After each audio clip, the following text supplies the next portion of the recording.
Hi friends, welcome back to my channel. KSRTC Isha foundation package ಮಾರ್ಚಿಂದ ಶುರುವಾಗಿದೆ. ಅದರ details ಏನು ಕಂಪ್ಲೀಟ್ ಆಗಿ ಈ ವಿಡಿಯೋದಲ್ಲಿ ನೋಡೋಣ. ಇದು ವೀಕೆಂಡ್ಸ್ ಮಾತ್ರ ಇರುತ್ತೆ. Saturday Sunday below 6 years kids free ಇರುತ್ತೆ. 550 ಪರ್ ಪರ್ಸನ್ ಇರುತ್ತೆ. ಏನೆಲ್ಲ ಇನ್ಕ್ಲೂಡೆಡ್ ಆಗಿರುತ್ತೆ ಅಂತ ನೋಡೋಣ. ಇದು ಮೆಜೆಸ್ಟಿಕ್ಕಿಂದ ಸ್ಟಾರ್ಟ್ ಆಗುತ್ತೆ. ಕದಂಬ ಕಾಫಿ ಸೆಂಟರ್ ಅಂತ ಇರುತ್ತೆ, ಅಥವಾ ಒಂದು ATM ಇರುತ್ತೆ ಕರ್ನಾಟಕ ಬ್ಯಾಂಕ್ದು. ಅದ್ರ ಪಕ್ಕ ನಿಮಗೆ BMTC ಬಸ್ಗಳು ನಿಂತಿರುತ್ತೆ. ಅಪೋಸಿಟಲ್ಲೇ BMTC ಸಿಟಿ ಬಸ್ ಸ್ಟ್ಯಾಂಡ್ ಇರುತ್ತೆ. ಆಟೋದಲ್ಲಿ ಬಂದರೆ ಅದ್ರ ಪಕ್ಕ ನೀವು ಇಳಿದ್ರೆ ಎದುರುಗಡೆನೆ ಬ್ಲೂ ಬಸ್ ಕಾಣಿಸುತ್ತೆ. ಅಥವಾ ನೀವು ಮೆಟ್ರೋದಲ್ಲಿ ಬಂದು ಇಳಿದು BMTC ಬಸ್ ಸ್ಟ್ಯಾಂಡ್ ಕಡೆಗೆ ಬಂದರೆ ಬ್ಲೂ ಬಸ್ಸಸ್ ಕಾಣಿಸುತ್ತೆ. ಸೊ ಈಸಿಯಾಗಿ ಬಸ್ಸನ್ನು ಬಂದು ಕ್ಯಾಚ್ ಮಾಡ್ಬೋದು. 11 ಗಂಟೆಯಿಂದ ಬಸ್ಸಸ್ಸು 10 ಮಿನಿಟ್ಸ್ಗೆ ಒಂದು ಇರುತ್ತೆ. ನಿಮ್ಮ ಟೈಮ್ ಸ್ಲಾಟನ್ನು ನೋಡಿಕೊಂಡು ನೀವು ಬುಕ್ ಮಾಡ್ಕೋಬೋದು. ಆ ಟೈಮ್ಗಿಂತ 10 ಮಿನಿಟ್ಸ್ ಬಿಫೋರ್ ಬಂದರೆ ಸಾಕು, ನಿಮ್ಮ ಸ್ಲಾಟ್ ಬಸ್ಸನ್ನು ಕ್ಯಾಚ್ ಮಾಡಿ ಟ್ರಿಪ್ಪನ್ನು ಸ್ಟಾರ್ಟ್ ಮಾಡ್ಬೋದು. ಬೇರೆ ಎಲ್ಲೂ ಪಿಕಪ್ ಪಾಯಿಂಟ್ ಇಲ್ಲ. ಇಲ್ಲಿಗೆ ಬಂದು ನೀವು ಬಸ್ಸನ್ನು ಕ್ಯಾಚ್ ಮಾಡಬೇಕಾಗುತ್ತೆ. ಎಂಡ್ ಪಾಯಿಂಟು ಇಲ್ಲೇ ಇರುತ್ತೆ. ನಾವು 12 o'clock ಬಸ್ಸನ್ನು ಬುಕ್ ಮಾಡಿದ್ವಿ. ಸೊ 15 ಮಿನಿಟ್ಸ್ ಬಿಫೋರ್ ಬಂದಿದ್ವಿ. ಬಸ್ ಹೊರಗಡೆ ಟೈಮಿಂಗ್ಸ್ ಹಾಕಿರ್ತಾರೆ. ಇಶಾ ಫೌಂಡೇಶನ್ ಪ್ಯಾಕೇಜ್ ಅಂತ ಹಾಕಿರ್ತಾರೆ. ಅದನ್ನು ನೋಡಿಕೊಂಡು ನಿಮ್ಮ ಬಸ್ಸನ್ನು ನೀವು ಪಿಕಪ್ ಮಾಡ್ಕೋಬೋದು. ನಾವು 15 ಮಿನಿಟ್ಸ್ ಬಿಫೋರ್ ಬಂದು ಬಸ್ಗೆ ಚೆಕ್ಕಿಂಗನ್ನು ಮಾಡ್ಕೊಂಡ್ವಿ. ಕಂಡಕ್ಟರ್ ಬಂದು ಬುಕ್ಕಿಂಗ್ ಟೈಮಲ್ಲಿ ಕೊಟ್ಟಿರುವಂಥ ಐಡೆಂಟಿಟಿ ಕಾರ್ಡನ್ನು ಕೇಳ್ತಾರೆ. ಅದನ್ನು ನೋಡಿ ನಿಮ್ಮ ಬುಕ್ಕಿಂಗ್ ಸ್ಲಾಟನ್ನು ಟಿಕ್ ಮಾಡ್ಕೋತಾರೆ. ಬಸ್ಸು ಹೊರಡುತ್ತೆ ಕರೆಕ್ಟ್ ಟೈಮ್ಗೆ.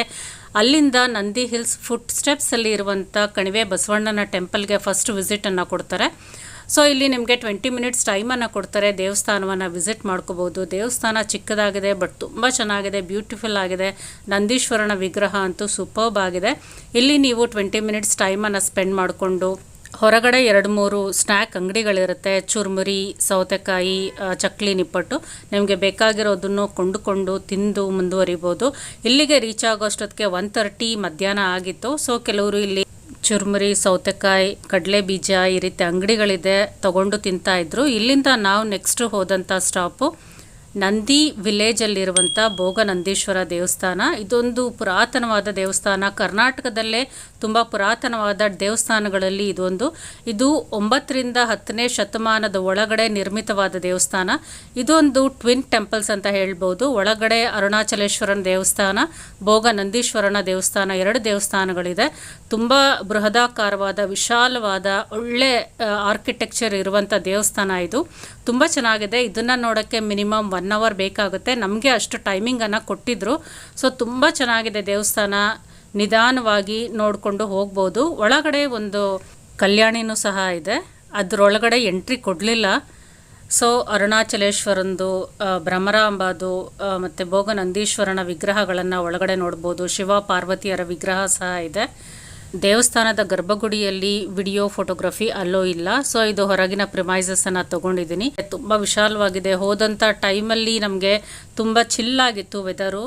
ಸೊ ಇದು ಕಲ್ಯಾಣಿ. ಇಲ್ಲಿ ಜನಗಳನ್ನು ಬಿಡೋದಿಲ್ಲ, ಗಲೀಜು ಮಾಡ್ತಾರೆ ಅಂತ. ಇಲ್ಲಿಂದ ನೀರನ್ನು ಅಭಿಷೇಕಕ್ಕೆ ತಗೊಳ್ಳೋದ್ರಿಂದ ನೀಟಾಗಿ ಮೈಂಟೈನ್ ಮಾಡಿದ್ದಾರೆ. ಹೊರಗಡೆ ಈ ರೀತಿ ಗ್ರಿಲ್ಸನ್ನು ಡೋರ್ ಹಾಕ್ಬಿಟ್ಟಿದ್ದಾರೆ. ಸೊ ಅಲ್ಲಿಂದ ಮುಂದೆ ನಾವು ಹೋದಂಥ next stop sir M Visvesvaraya museum. ಇದು ಮುದ್ದೇನಹಳ್ಳಿಯಲ್ಲಿದೆ.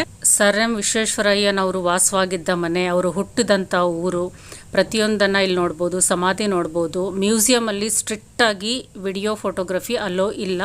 ಸರ್ MV ಅವರಿಗೆ ಸಿಕ್ಕಂಥ ರಿವಾರ್ಡ್ಸು, ಹಾನರ್ಸು, ಸರ್ಟಿಫಿಕೇಟ್ಸು ಪ್ರತಿಯೊಂದನ್ನು ನೀವು ಒಳಗಡೆ ನೋಡ್ಬೋದು. ಮಕ್ಕಳು ತಪ್ಪದೇ ಈ ಪ್ಲೇಸನ್ನು ನೋಡಲೇಬೇಕು ಅಂತ ಹೇಳ್ತೀನಿ. ಅಲ್ಲಿಂದ 5 ಮಿನಿಟ್ಸ್ ಮುಂದೆ ನಡ್ಕೊಂಡು ಹೋದರೆ ವಿಶ್ವೇಶ್ವರಯ್ಯನವರ ಸಮಾಧಿ ಮತ್ತು ಸ್ಟ್ಯಾಚ್ಯೂ ಸಹ ಇದೆ.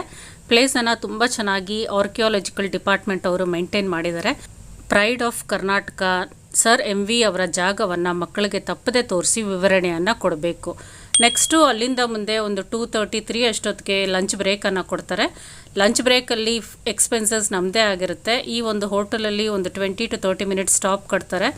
ಮಸಾಲ ಪಾಪಡ್, ಆಲೂ ಪರಾಟ ಮತ್ತು ಮಶ್ರೂಮ್ ಫ್ರೈಡ್ ರೈಸನ್ನು ತೊಗೊಂಡ್ವಿ. ಆ್ಯಾವ್ರೇಜ್ ಆಗಿತ್ತು. ಆಮೇಲೆ ಪ್ರೈಸಸ್ಸು ಸ್ವಲ್ಪ ಜಾಸ್ತಿ ಇತ್ತು. ಇಲ್ಲಿ ಬ್ರೇಕ್ಫಾಸ್ಟ್, ಸ್ನ್ಯಾಕ್ಸು ಸಹ ಸಿಗುತ್ತೆ. ಸೊ ನೆಕ್ಸ್ಟು ಅಲ್ಲಿಂದ ಮುಂದೆ ರಂಗಸ್ಥಳ ರಂಗನಾಥ ಸ್ವಾಮಿ ಟೆಂಪಲ್ಗೆ ಹೋದ್ವಿ. ಇದು 4th ಪ್ಲೇಸ್. ಅಲ್ಲಿಂದ 5 to 10 ಮಿನಿಟ್ಸ್ ಅಷ್ಟೇ. ಇದು ಸಹ ತುಂಬ ಪುರಾತನವಾದ ದೇವಸ್ಥಾನ. ತುಂಬ ಚೆನ್ನಾಗಿದೆ ದೇವಸ್ಥಾನ. ಇಲ್ಲಿ ರಂಗನಾಥ ಸ್ವಾಮಿ, ಶ್ರೀದೇವಿ, ಭೂದೇವಿ ಸಹಿತ ಒಂದು ವಿಗ್ರಹ ಇದೆ, ನೋಡ್ಬೋದು. ಬರೀ ದೀಪದ ಬೆಳಕಿನಲ್ಲೇ ಈ ವಿಗ್ರಹವನ್ನು ನೋಡಿ ನಮಸ್ಕಾರವನ್ನು ಮಾಡ್ಕೋಬೇಕು. ಅಷ್ಟು ಅದ್ಭುತವಾಗಿದೆ. ತಿರುಪತಿಯಲ್ಲಿ ದೇವರನ್ನು ನೋಡಿದ್ರೆ ಎಷ್ಟು ಆನಂದ ಆಗುತ್ತೋ ಅಷ್ಟು ಚೆನ್ನಾಗಿದೆ ಇಲ್ಲಿ ದೇವಸ್ಥಾನ. ದೇವರನ್ನು ನೋಡಿದ್ರೆ ತುಂಬ ಖುಷಿ ಆಯಿತು. ಆದರೆ ಇಲ್ಲಿ ತುಂಬ ಕೋತಿಗಳು ಜಾಸ್ತಿ. ನಿಮ್ಮ ಬ್ಯಾಗ್ಗಳ ಬಗ್ಗೆ ತುಂಬಾ ಕೇರ್ಫುಲ್ ಆಗಿರಬೇಕು. ಸೊ ಇದೇ ವಿಗ್ರಹ ಒಳಗಡೆ ಇರುವಂಥದ್ದು, ದೀಪದ ಬೆಳಕಿನಲ್ಲೇ ನೋಡಬೇಕು. ಸೊ ಈ ಟೆಂಪಲ್ ಹೊರಗಡೆ ಬಂದ ತಕ್ಷಣ ಒಂದು ಟೀ ಸ್ಟಾಲ್ ಇದೆ ಆಪೋಸಿಟಲ್ಲೇ. ಟೀ ತುಂಬ ಚೆನ್ನಾಗಿರುತ್ತೆ, ಬಂದರೆ ಖಂಡಿತವಾಗ್ಲೂ ಟ್ರೈ ಮಾಡಿ. ಇಲ್ಲಿಂದ ಮುಂದೆ ನಮ್ಮ ಲಾಸ್ಟ್ ಸ್ಟಾಪ್ಗೆ ಹೋದ್ವಿ, ಇಶಾ ಫೌಂಡೇಶನ್ ಕಡೆಗೆ. ಸ್ಟಾರ್ಟಿಂಗಲ್ಲೇ ಈ ಒಂದು ಹೋಟೆಲ್ ಸಿಗುತ್ತೆ. ಇಲ್ಲಿ ಒಂದು 10 to 15 ಮಿನಿಟ್ಸ್ ಕಾಫಿ ಬ್ರೇಕನ್ನು ಸಹ ಕೊಡ್ತಾರೆ. ಸೊ ಕಾಫಿ ಬ್ರೇಕ್ ಆದಮೇಲೆ ಅಲ್ಲಿಂದ ಇಶಾ ಫೌಂಡೇಶನ್ಗೆ ಹೊರಟ್ವಿ. One of the popular places in Karnataka ಮತ್ತು ಬ್ಯಾಂಗ್ಳೂರ್ ಅಂತ ಹೇಳ್ಬೋದು. ಇದು ಚಿಕ್ಕಬಳ್ಳಾಪುರ ಡಿಸ್ಟ್ರಿಕ್ಟಲ್ಲಿ ಬರುತ್ತೆ. ಸೊ ಎಂಟರ್ ಆಗ್ತಿದ್ದಂಗೆ ನಮಗೆ ಒಂದು ನಾಗಮಂಡಲದ ಟೆಂಪಲ್ ಸಿಗುತ್ತೆ ಸ್ಟಾರ್ಟಿಂಗಲ್ಲೇ. ಸ್ಲಿಪ್ಪರ್ಸನ್ನು ಇಲ್ಲೇ ಸೈಡಲ್ಲಿ ಬಿಟ್ಟು ಒಳಗಡೆ ಹೋಗಬೇಕು. ನಂತರ ಶಿವ ಸ್ಟ್ಯಾಚ್ಯೂ ಹತ್ರ ಹೋದ ತಕ್ಷಣ ಸ್ಲಿಪ್ಪರ್ಸ್ ಅಲ್ಲಿಗೆ ಬರುತ್ತೆ. ಶಿವ ಸ್ಟ್ಯಾಚ್ಯೂ ಹತ್ರ ಲೆಫ್ಟ್ ಸೈಡು ಕಲೆಕ್ಟ್ ಮಾಡ್ಕೋಬೋದು. ಸೊ ಸಂಡೇ ಆದ್ದರಿಂದ ತುಂಬಾ ಕ್ಯೂ ಇತ್ತು. ಒಂದು 5 ರಿಂದ 10 ನಿಮಿಷ ಆಯಿತು ಇದನ್ನು ಪಾಸ್ ಮಾಡಿಕೊಂಡು ಒಳಗಡೆ ಹೋಗೋದಕ್ಕೆ.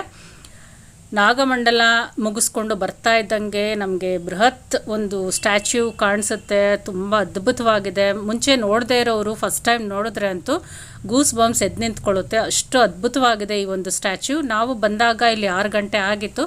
ಬೆಳಕಲ್ಲಿ ಸ್ವಲ್ಪ ಹೊತ್ತು ನೋಡಿಕೊಂಡು ಕತ್ಲೆ ಆದಮೇಲೆ 7:20ಕ್ಕೆ 15 ನಿಮಿಷ ಲೇಸರ್ ಶೋ ಆಗುತ್ತೆ, ಅದನ್ನು ಸಹ ನೋಡಿಕೊಂಡು ಬಸ್ ಕಡೆಗೆ ಹೊರಟ್ವಿ. 9:30 ಅಷ್ಟೊತ್ತಿಗೆ ಮೆಜೆಸ್ಟಿಕ್ಗೆ ತಲುಪುತ್ತೆ.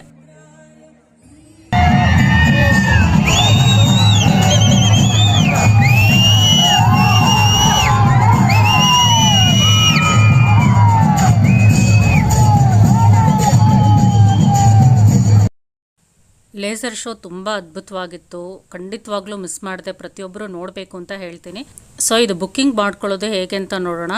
ಗೂಗಲಲ್ಲಿ KSRTC.in ಅಂತ ಟೈಪ್ ಮಾಡಿದ್ರೆ ಒಂದು ಪೇಜ್ ಓಪನ್ ಆಗುತ್ತೆ. ಅಲ್ಲಿ ಫ್ರಮ್ಮಲ್ಲಿ ಕೆಂಪೇಗೌಡ ಬಸ್ ಸ್ಟೇಷನನ್ನು ಸೆಲೆಕ್ಟ್ ಮಾಡಿ 2ಗೆ ಇಶಾ ಫೌಂಡೇಶನ್ ಪ್ಯಾಕೇಜ್ ಅಂತ ಸೆಲೆಕ್ಟ್ ಮಾಡಬೇಕು. ನಂತರ ನೆಕ್ಸ್ಟ್ ಪೇಜ್ಗೆ ಹೋದರೆ ನಿಮ್ಮ ಇಮೇಲ್ ಮತ್ತು ಫೋನ್ ನಂಬರ್ ಡೀಟೇಲ್ಸ್ ಕೇಳುತ್ತೆ, ಅದನ್ನು ಫಿಲ್ ಮಾಡಿ. ನೆಕ್ಸ್ಟ್ ಪೇಜ್ಗೆ ಹೋದರೆ ಬಸ್ ಡೀಟೇಲ್ಸ್ ಕೇಳುತ್ತೆ. ಬಸ್ ಡೀಟೇಲ್ಸಲ್ಲಿ ನಿಮಗೆ ಬೇಕಾಗಿರುವಂಥ ಟೈಮಿಂಗ್ಸನ್ನು ಸೆಲೆಕ್ಟ್ ಮಾಡಿಕೊಂಡು ಒಳಗಡೆ ಹೋದರೆ ಬಸ್ ಸೀಟ್ಸನ್ನು ತೋರಿಸುತ್ತೆ. ಆ ಸೀಟ್ಸಲ್ಲಿ ನಿಮಗೆ ಬೇಕಾಗಿರುವಂಥ ಸೀಟ್ಸನ್ನು ಸೆಲೆಕ್ಟ್ ಮಾಡಿಕೊಂಡು ನೆಕ್ಸ್ಟ್ ಪೇಜ್ಗೆ ಹೋಗಬೇಕು.